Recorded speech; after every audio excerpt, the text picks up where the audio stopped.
Greetings fellow tank commanders. In this video I'm going to be showing you two games I played in the E100. This is a tier 10 German tech tree heavy tank, and for this game I have mine equipped with a 15cm cannon. The first game I'm playing is a standard battle on Great Wall, with 9 tier 10s on my team, 8 on the enemy team, and 1 artillery on each team. For this game my tank is equipped with a gun rammer, vertical stabilizer, and improved ventilation, and I'm using a German crew which has 8 crew skills and perks. To start off the game, I'm going to be fighting on flat ground in a typical heavy tank area. I was not tempted to take my E100 to either of the hill areas. This is one of the games I played during my final push for the 3rd Mark of Excellence. I had recently just subbed out my automatic fire extinguisher for chocolate, and I changed up a piece of equipment which was an enhanced gun laying drive for improved ventilation. I've been meaning to update that equipment for a long time. The E100 was one of the earlier tier 10 heavy tanks I got, and I saw a nice performance increase with those two change-ups. The E100 is the 3rd tier 10 which I have 3 marked, and this is the first tank that I haven't used a super crew to help 3 mark. I'm talking about crews that have over 15 skills, and this grind seemed a little easier than the other two. But fortunately I had just enough bad games worked in there to make it a satisfyingly stressful experience. I love when I can get in situations like this with the E100, using the terrain to hide my lower weak spot and the side of my tank, and just being able to effortlessly peek out, shoot, and fall back. You have to side scrape most of the time to stay alive, so this is a nice variety. I'm using a lot of heat rounds this game. For games outside of the 3 mark grind, I tend to avoid using them unless I'm fighting really heavy armor, things like Type 5s, E100s, or a mouse. But even when I do have to fire heat, I find that with most games I don't lose silver, unless about half my shots are ineffective. And overall I think I broke even during the grind, despite having 3 premium consumables and using plenty of heat rounds.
I was hoping the Conqueror would stop on the hill so I could get away with spinning that way, but I needed to spin the other way. Fortunately, my Death Star teammate has my back.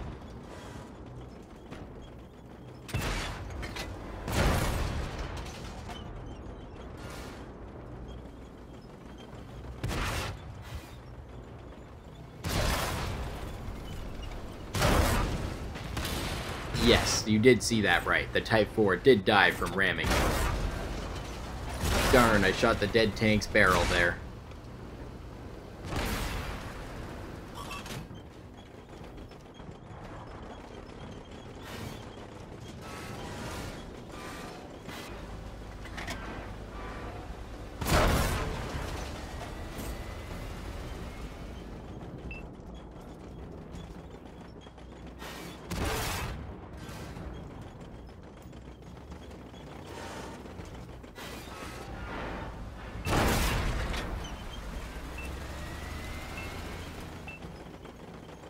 Another great shot by my Death Star teammate.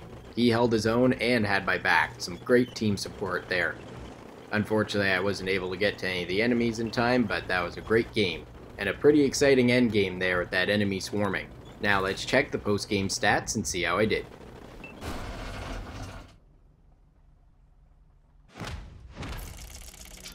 For this game I earned 21,000 silver and 2,315 experience without any multipliers.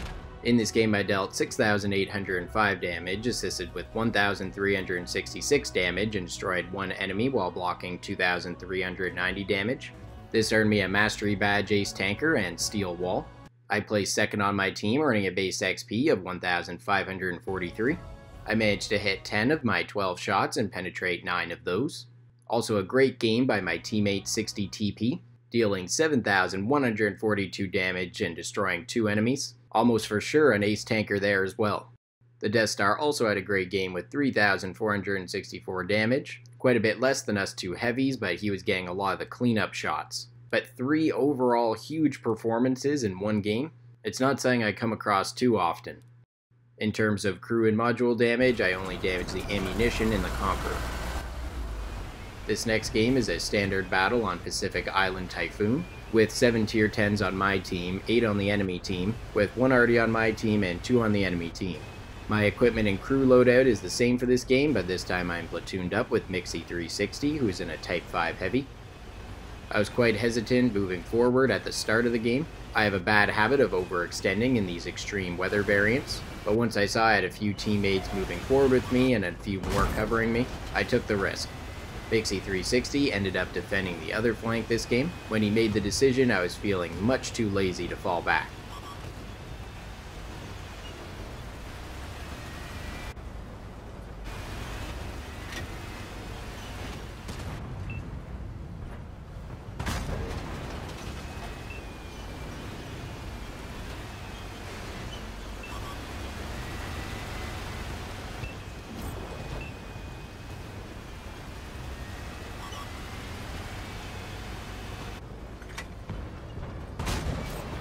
I was having trouble side scraping and getting shots in there with the uneven terrain, so when I saw that that Super Conqueror was distracted, I made sure to take advantage of it and just peek out and get my shot in. That's one nice thing about tanks like the E100, even if you've got to take a risk and peek out improperly around a corner, you've got a big gun to make the trade worthwhile if you pen.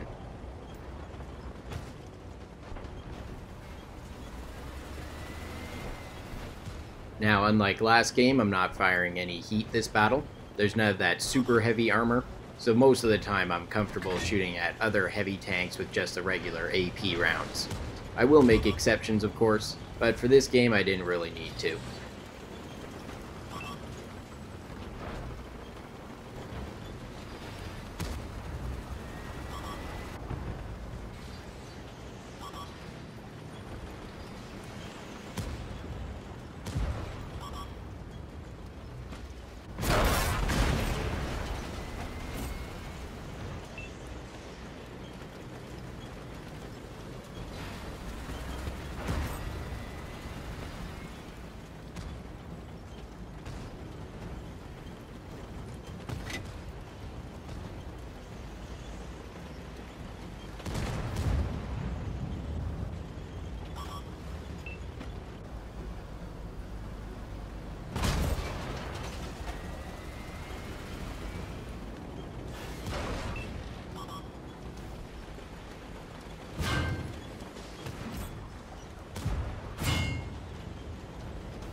Great work by my team there to claim this area.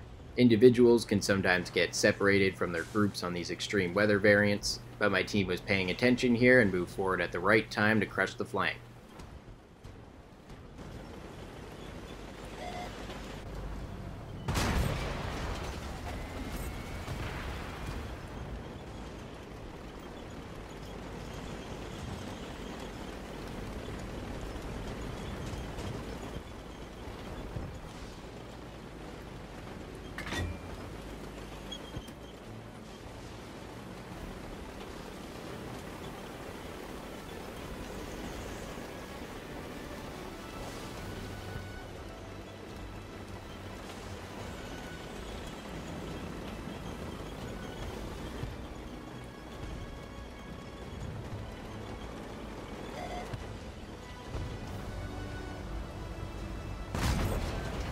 I got your back, buddy.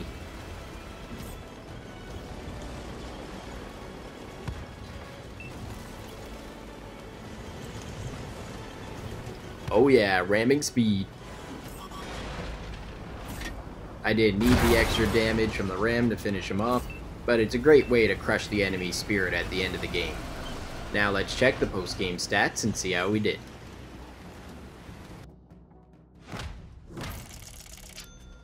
For this game I earned 42,000 silver and 2,258 experience without any multipliers. In this game I dealt 3,988 damage, assisted with 822 damage, and destroyed 6 enemies while blocking 930 damage.